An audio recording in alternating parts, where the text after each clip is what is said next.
Hey, what's going on? It's Ishmael Sistrunk from the St. Louis American and STLamerican.com, and we're back here today to talk football. First Rams Roundup in a while here with Palmer Alexander III.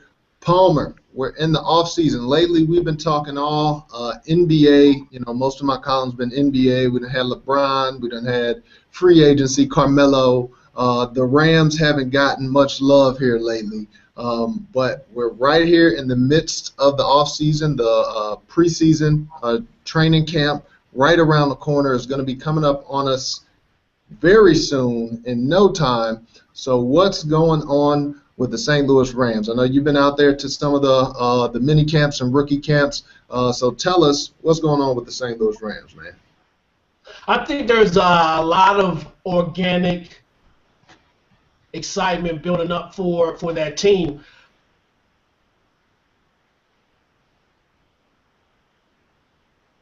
I wrote on the fact, and I tell you, Ishmael, I've been fortunate to be around this team over the last 10 years. I've been around Marks. I can't say that I enjoy being around Linehan and Spagnuolo, but this group with Greg Williams and Jeff Fisher, I'm telling you, there's just a different feel. I know every year, obviously, I'm excited about football and excited about the Rams prospects, but they just have a different kind of aura about them. I mean, Greg Williams was out there on the field, dropping plenty of colorful language, the language that only warms my heart, Ishmael.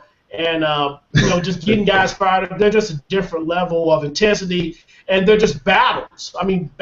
Fierce battles all across the board, and I love it. Now, tell us about, you talked about Greg Williams, tell us about that Rams defense. How good are they going to be this season? I just saw that the defensive end, Robert Quinn, was named the 13th best player in the NFL in a poll of his peers. That's no secret to us. Last year, he kind of broke on the scene, made a lot of noise. You got Chris Long on the other end. You got spent some high draft picks, got a lot of young players, and Greg Williams, again, is coming with all types of different defensive packages. How do you think their defense will fare in this 2014-15 season, and do you think they'll be able to compete in this rough and tumble NFC West? I think that the defense has got even tougher with the front four that they have, and you're talking about rotating, Kendall Langford, Michael Brockers, Alex Carrington, William Hayes. I mean, who knows if Michael Sam will make this team as a D lineman, Eugene Sims. I mean, so you're looking at 7, 8 deep that they can constantly be able to rotate. I mean, they played against the Philadelphia Eagles. I think in the first part of the season, they're going to see that hurry up type of offense. So, and I'm telling you, this team is built to play against read option quarterbacks or hurry up type of offense like the Philadelphia Eagles have. So. The defense of that front seven, Ishmael, is probably the best that we've seen in a while. And the reason why you could say that is, one, this is pretty much the same system they've had since Jeff Fisher has been the St. Louis Rams head coach. Now Greg Williams, the true architect of this defense, is taking over. So it's pretty much a seamless transition for everybody involved. Okay, well, you mentioned a lot of the defensive players, but you didn't mention the rookie Aaron Donald. Rams spent a premium pick to get him. Did you get a chance to look at him in the rookie minicamps? How does he look, and how do you think he'll influence that defense? I think he's, he adds a different element of speed and power.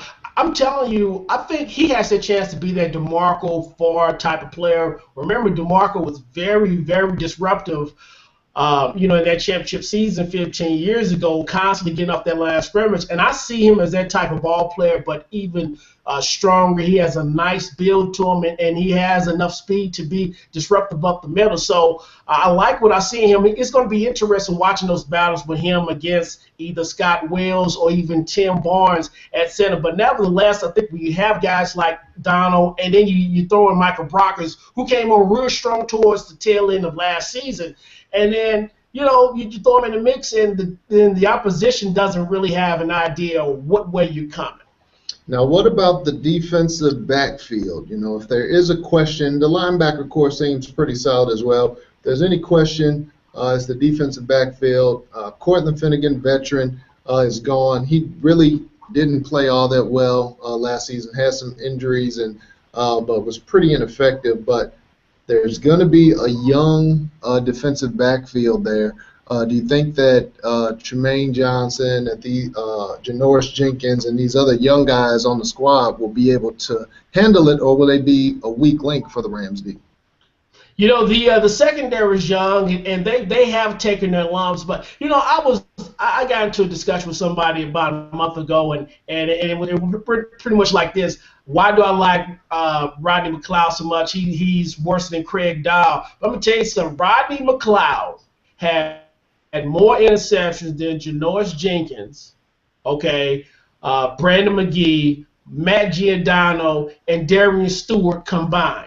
Okay, so he wasn't that bad. He wasn't that bad of a player. He was able to fill in sufficiently, hold the fort until T.J. McDonald came back. But listen, I think there are a lot of great battles going to happen with E.J. Gaines. You got Maurice Alexander. You got LaMarcus Joyner. A lot of young bodies. You got Marcus Robeson from University of Florida, an unrestricted street free agent that they brought in. He was a decent player at Florida.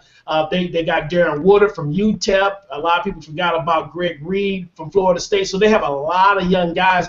I think it's going to come down to health more than anything, because all of these young players that I mentioned are very solid. But you know what, Ishmael? I think with the secondary being as young and inexperienced as it is, with that front four, matter of fact, that front seven with the linebackers, then you add them in with that front four, I think the secondary will have a chance to make some plays, and it might cover up for what deficiencies they may have. Okay, well, let's go over to the offensive side of the ball. This is a side that, most teams, when you first talking about a team, talk about the offense, they talk about the fancy players, the quarterback, the running back, the receivers. With the Rams, we got to start with the defense. But the biggest question, of course, will be the quarterback position. Sam Bradford, he's coming off of an injury. This, even though he said it a little bit last year, but the injury prevented it. So this is Bradford's make it or break it year. We've been hearing that for a while. It seems as if now they're trying to position this as a traditional Jeff Fisher football team. Got some good running backs. You got Zach Stacy, who we expect to be the lead guy because he did such a great job last season. Remains to be seen what Isaiah P. can do, but also Trey Mason is now in the mix from Auburn. So it seems like the Rams may try to use Bradford in a game manager role. At least that's what, looking at the parts, that's how I would use him. Is that how the Rams will use him, and how effective do you think Bradford can be coming off of an injury? Well, I think if they keep the same template, honestly, they can win 10, 11 games. I think that you saw, Bradford has been dissected by everybody, every which way. And, there's a lot of people split what kind of quarterback he is and what kind of quarterback will he be for this offense. But if you saw and paid attention to how the game flowed with Kellen Clemens, if they stick to that same game plan, they can keep Bradford at that 20 throw mark, not throwing the ball over maybe 20, 25 times. They stand a very good chance winning football games. It was kind of interesting to listen to Brian Schottenheimer try to talk up Isaiah P. And I've watched him. Everybody has watched him since he's come to St. Louis. And we haven't seen a lot. Yeah, he looks great in practice, and he always looks great in practice. But when he sees somebody wearing the other uniform, that's when the problems tend to happen. He's a special team superstar, okay? Yeah, you know what? He has to earn his keep one way or another, right? That you gotta. It's almost like I remember when I used to work at McDonald's, and I was going too slow on the grill, so they had me sweeping the floor. So I had to do something, what I'm saying, to draw a paycheck. And I think, looking at Isaiah P. And listen, he did get some reps with the number ones, which, like I say, that's great. But he has to do it against teams, wearing a different uniform in order for anybody to take seriously. So for Brad Schottenheimer to say, it's not a lock that Zach Stacy has a running back position, that's balderdash. That's a load of it, because I don't believe that not one single bit. Everybody knows if it wasn't for Zach Stacy, they would have probably been picking number one again. Oh yeah, I think it's a confidence ploy. On one end, he wants to keep Zach Stacy motivated to not feel entitled. That's his position. So he wants him to want to go and work out hard to try to earn it. And I think that he wants Isaiah P to feel like he has a chance, try to build up some confidence in him to see if he'll be able to sustain that. For me, I'm just not sold on Isaiah Pete. I don't think he'll ever really be.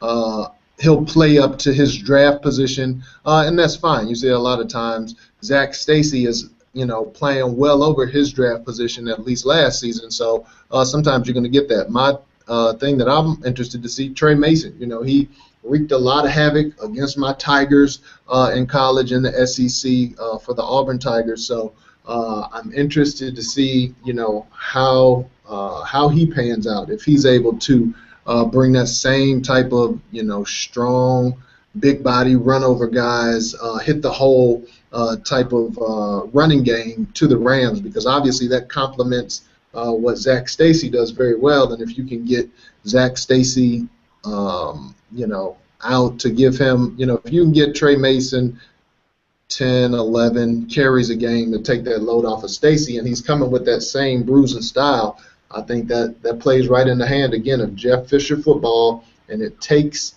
the pressure off of Sam Bradford, where he doesn't have to make a lot of plays. He just has to not make mistakes. And I think at this point in his career, there's still people who say, Bradford, this is his year. He's going to come out. He's going to, show that all-pro caliber. I don't know that. I don't think he's a bad quarterback, but I just don't think he's that guy. So if you can put him in a position to manage the game, and we've seen he's done some nice things in fourth quarters, and be able to make plays in the fourth quarter when the game is close, then I think you put him in an excellent position. Yeah, and I agree with that. And also, I think the thing with Trey Mason is that, I think there's going to be a battle between him and Benny Cunningham. And, Benny Cunningham, to me, where I was kind of reading the tea leaves, reading between the lines with his tweets, I guess he feels, maybe he feels a little disrespected or something to that effect. And I look forward to talking with him during the training camps, and maybe he can elaborate a little bit more. But maybe he has a chip on his shoulder with them bringing in Trey Mason. And listen, don't forget about Tavon Austin too. I think that if the Rams are going to run the football. And listen, I don't have no problems with it as long as they're winning football games. But listen, I think Tavon Austin has to also be a part of that run game too, because if you're not going to throw the ball a lot, you still need to get that ball in his hands too, because at any given time he can be able to take it to the house and make some explosive plays. The Rams are going to need more explosive plays, and even if they don't throw the ball much, they better get some bang for the buck, because I don't know why people keep saying it's a make or break year for Sam Bradford. It's been make or break ever since he came to the NFL, and it's just been time for him to start making plays. I mean, Andrew Luck comes in, leads a bunch of no-name receivers and elevate and galvanize the Indianapolis Colts after losing Peyton Manning and get them into the playoffs. You saw what RG3 did. You look at Andy Dalton in Cincinnati. He's not very good, but they got into the playoffs. So Sam it's up to Sam now to start to really elevate his game and become a true leader. Yeah, he says he doesn't care what people says, but he should care what people say, because look what he's been doing out there on the football field. Because we still can't figure out who the hell is he. Yeah, and those people coming to the games and watching the games on TV are ultimately the ones paying his salary. I know, Big Stan's a guy cutting the check, but he's getting that money, from guys who are watching it on TV and coming and buying those $8, $10 hot dogs and $20 beers or whatever. But you talked about you talked about Tavon Austin a little bit and the wide receivers. how do you see this unit panning out? I mean, they're much maligned. Of course, Tavon Austin, he started actually pretty slow last season and then picked it up at the end of the year. But you have a lot of guys, Givens, Austin Pettis, you have a lot of guys who are really unproven at this level, who may have had a little bit of success here and there, Brian Quick, but just have not done it on that level. So do you think that anybody is going to step up? Or actually, let me phrase it like this. Who do you think out of the Rams wide receiving core will step up this season? Because somebody's going to have to step up. It's just a matter of who will it be.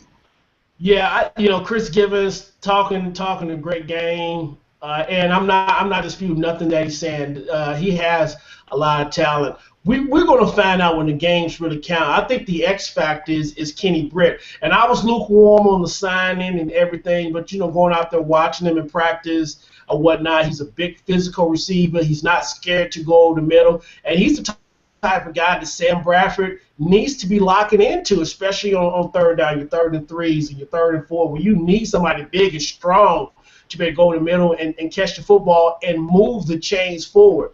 He's that type of guy that Sam Bradford has probably been looking for. And maybe this is what pushes Brian Quick. Again, going back to something Brian Schottenheimer said. Schottenheimer said, Brian Quick has been looking great. He's been looking impressive. That's great coach talk. When the games start, we will find out because, there's nothing that he can say to convince us otherwise. I've seen it. You've seen it. We've all seen it before. So you shut people up by making plays. And maybe Kenny Britt may be the best thing that happened to Brian Quick. Austin Pettis, he was a guy I really thought was going to have a breakout year. And he's a great possession receiver, but it seems like when he's not getting the ball enough, he just kind of seems disinterested while he's playing the football game. So, it's about where your head at mentally. And same thing with Jared Cook. So all of these guys, they have the physical attribute, Ishmael, but can they finally put it together? And I think a guy like Kenny Britt may be that guy that influences these guys to step their game to the next level.